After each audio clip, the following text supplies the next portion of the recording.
Live from the Downey parking structure, Tuesday's practice just wrapped up.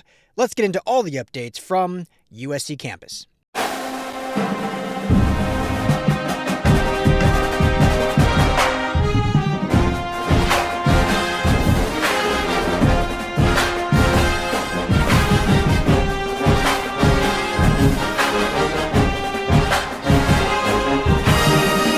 Hey, what's going on, Trojan family? What is up? Welcome. My name is Ryan Dyer. This is the USC LAFB show here on the LAFB network, live from the Dairu Dojo here in the beautiful Downey parking structure, looking across at the soon-to-be-opened new athletic facility. Absolutely stunning. Cannot wait for that bad boy to open up.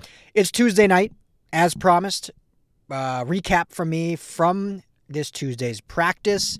A couple, slim injury updates and some other topics we can kind of get to. Plus, I actually wanted to briefly touch on the college football playoff rankings just released some 30 minutes ago as we were wrapping up practice. So we could talk briefly about that, and obviously we'll talk more about that throughout the week. So, practice wrap. The big injuries, which again, we didn't receive any updates really from Coach Laken Riley.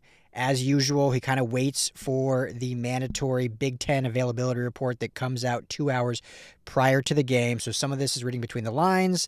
We're not allowed to report on certain things, but obviously we can, if we see a guy in pads, we can kind of talk on that. So the three big ones, three, four, we'll say the three big ones that we and Tim talked about this morning were left tackle Elijah Page and both starting safeties, Kamari Ramsey and Bishop Fitzgerald. Regarding Elijah Page, did come out in full pads, did practice. That is definitely a good sign. As we talked about this morning, as good as he is, and I think it's best when he is out there, I do think this offensive line has shown a lot of good things. Their versatility, we've talked about ad nauseum, and how they're able to adapt. I do expect if he can't go, for it to be Tobias Raymond over there at left tackle with Kalon Miller at left guard, keeping your right side the same. But the fact that he did practice, I think, is definitely a positive sign. But like I said this morning, you want to have some clarity. Like if he's kind of on the bubble, questionable, you almost don't want to give him all those first-team reps this week, so you build some continuity throughout the week. Because the last thing you want is to give him that reps, and then all of a sudden, game time decision, he doesn't decide to go, can't go, or he plays, one or two series and has to come out, and you have to shuffle everything again. So if he's not 100%, even if he's close, I expect him to sit him, whether it's his decision or coach's decision, to get him 100%, even though this is the biggest game of the season for your USC Trojans. I don't think a 70%, 75%, 80% Elijah Page is as good as a full 100% continuity built offensive line without him. So if he's ready to go, he is good to go, and he is obviously the best left tackle for this team. So that's just something to note and think about kind of as we go into the week. But he did practice fully padded. Kamari Ramsey, maybe the most important one of these injury designations. He also was in full pads coming out to practice. We weren't in practice watching, but came out of the locker room in full pads. That is a very good sign. Now, we don't know for sure. Coach Riley kind of alluded to, did some things or is going through some work in regards of all the guys, the injured guys. So, really, really broad brushstrokes there with the statement. But Ramsey was on the bike all during the game, was trying to get back in there. So I do actually feel pretty good about him being available for this massive game against Oregon. So we'll see if we get any more updates throughout the week. I'll be back tomorrow. We'll talk to Danton Lynn, see if he gives us anything. But did practice, was in pads, and that is certainly a good sign. Bishop Fitzgerald, I did not see. Don't know for sure, but did not see come out, and there were some rumors and whatnot that his injury could be much more serious, which would be very unfortunate. But we don't have any official reporting on that, but I did not see him out there. So that is one to monitor. What's interesting is when both guys were out in Saturday's game, you had Christian Pierce and Kennedy Urlacher both back there. Now, obviously in Dantlin's system, every guy's very interchangeable. So I would expect in base packages if Ramsey's able to go and Fitzgerald is not. Again, it's Tuesday. We've got a ways to go. But if Ramsey can go, Bishop cannot, I expect in base packages for it to be Christian Pierce and Kamari as the two high. In nickel packages, they'll probably move Kamari back to nickel with Kennedy Urlacher then taking his spot back deep with Christian Pierce. We did see Alex Graham more. We saw D. Reddick with one snap at nickel, so they are both available, and we could see Alex Graham's reps continue to grow. Coach Riley did mention, or he was asked about Alex Graham, it did mention that, yep, they liked what they've seen. They want to ramp him up. Obviously, his injury in fall camp was super unfortunate because he was going to get a lot of reps early on in the season. I mean, that early season schedule with how it opened against, Missouri State, Georgia Southern, those would have been such invaluable reps for a guy like Alex Graham to really get his feet wet as a true freshman gearing up for conference play. They didn't get to do that, so they've had to kind of throw him in the lion's den here and there against some really stiff competition. So they're continuing to work him up. So depending on Ramsey's health, again, we don't know for sure if he can go, but depending on his health, Ramsey will play more nickel probably when they're in nickel packages, but Graham will be able to slot in there as well because we have seen his play ramp up over the past couple weeks, which would be great because then you can keep Ramsey back on the back end and Kennedy Urlacher then becomes more of a depth piece because he's a great player, I think, can be as well, but obviously not a lot of experience going against a very good Oregon offense. Last injury update, Waymond Jordan was questionable on the injury report ahead of Iowa's game, which, he's right at that 5-week period for the 4 to 6 week timetable. That's what it was given for that post-game surgery that he had. So he's right in that window, was questionable a game, did not play, did not dress. He did come out in pads today. However, this one, Coach Riley did actually give a pretty specific answer and says he's progressing well, but does not expect him to play against Oregon. So maybe things will change, but running back with what he injured and how much he wants to cut and run between the tackles and use his quickness, in a box, in a phone booth, if you will, that injury is going to take longer. Just because you're healthy does not mean your body is right where it needs to be that aggressive runner. So you might be healthy and you're not going to re-injure yourself, but you might not be productive. And so they want to get him back to that level of play that he was at before getting injured, not just healthy. So don't expect him to go against Oregon. Could be available for UCLA or could even just wait for bowl season or potential playoff run. Speaking of playoffs, the CFP committee just released their latest rankings. I don't know if I agree with them. We'll dive more deep throughout the week because I don't even have it in front of me. I'm obviously in the Diary Dojo here. USC, though, moves up from 17 to 15. Only 2 spots. They did jump Georgia Tech like I predicted. Georgia Tech with a very slim margin of victory over a 1-win Boston College team. So they remain at 16. Where were they last? Were they at 16 last week? They may have been. Yeah, I think they were at 16. So USC jumps from 17 to 15 over them. But Miami stays in front of them. Alabama, who lost to Oklahoma, we knew they wouldn't drop them far.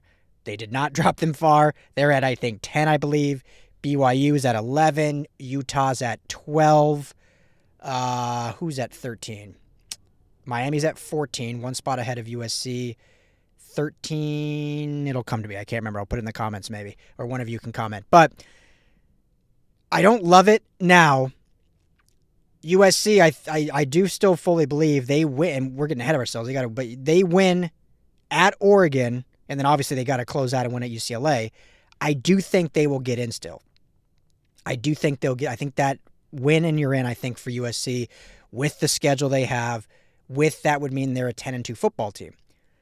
But the way the committee has kind of set this up is if all the teams in front of them keep winning. Now, obviously, Oregon, that would mean they would lose, but Oregon's not going to, even if USC beats Oregon, the way the committee is doing things, having Notre Dame above Miami by significant spots, they're not going to drop Oregon that far, right? They're in the top 10.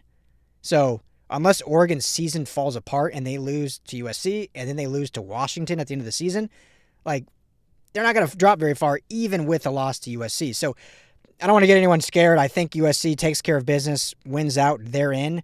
But the committee is certainly kind of protecting themselves in the sense of if everyone in front of USC keeps winning, they've almost made it so they don't have to make the decision. They're like, well, we can't. Who are they going to jump? Who are they going to jump? Everyone else won, except for Oregon, who they beat, which then they would have the same record. But they're that far ahead. Do you jump them? That's where it gets kind of dicey. So I'll dive into it more. I literally came out 30 minutes ago. I just glanced at it as I was kind of prepping some practice stuff. So I don't want to just ramble with not good, coherent information for you guys, but we'll talk more throughout the week. I know tomorrow night, Wednesday, 7 p.m. call-in show, I can almost guarantee Tim and the Madman will talk about that. So make sure to tune in for that right here on the USC LAFB YouTube channel and call in. We dropped the StreamYard link. We got a phone number to call and give your thoughts.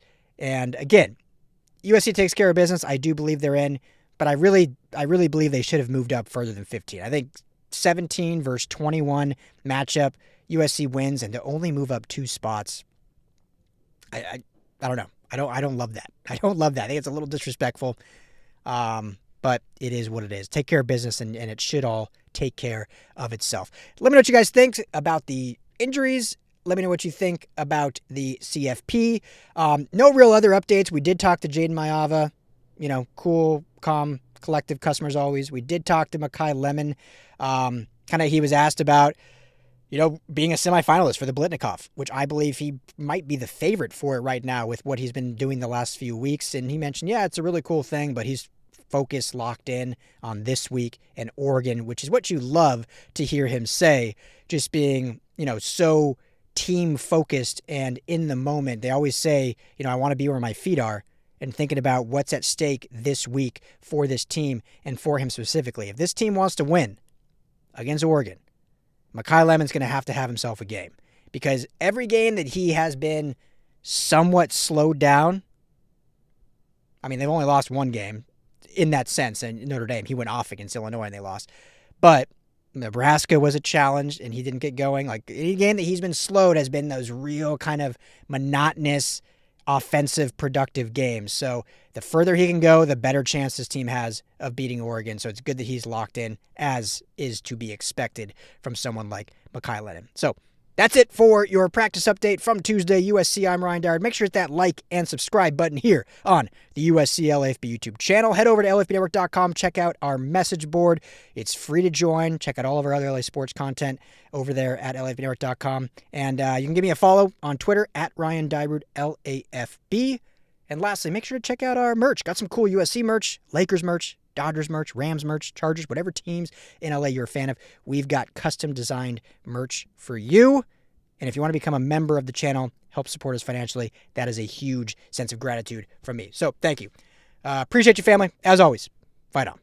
Hey, Trojan family, thank you so much for hanging out and watching the USC LAFB show. Before you go, let me tell you quickly about our friends over at Sleeper. Go right now, download the Sleeper app. It's the #1 sports app, not just for season-long fantasy, but they've got live pickers, they've got live stat updates, they've got a chat that you can chat with other users, plus the daily pick'em, which is a blast, or daily fantasy, whatever you want to call it. You go and pick 2 to 8 players across any sports. If you're talking USC, go choose Jayden Maiava in his next matchup. Pick more or less passing yards, more or less touchdowns. You stack those, and you can win real money. When you go to make your first deposit, make sure you use our promo code USCLAFB. You're going to get a match deposit up to $100. Put in $100, you get $100 free to play with from Sleeper. Put in $10, they'll match you that $10. So now you're sitting at $20 to play with. But also right now, for any new users, no deposit required. You get $20 free entry. You can stack both. You can get the $20 for free. Go make a deposit. Use USC LAFB. And now you've got a bunch of free money to play with right there on the Sleeper app. Check it out, Trojan family. And when you do, tell them the guys at the USC LAFB sent you.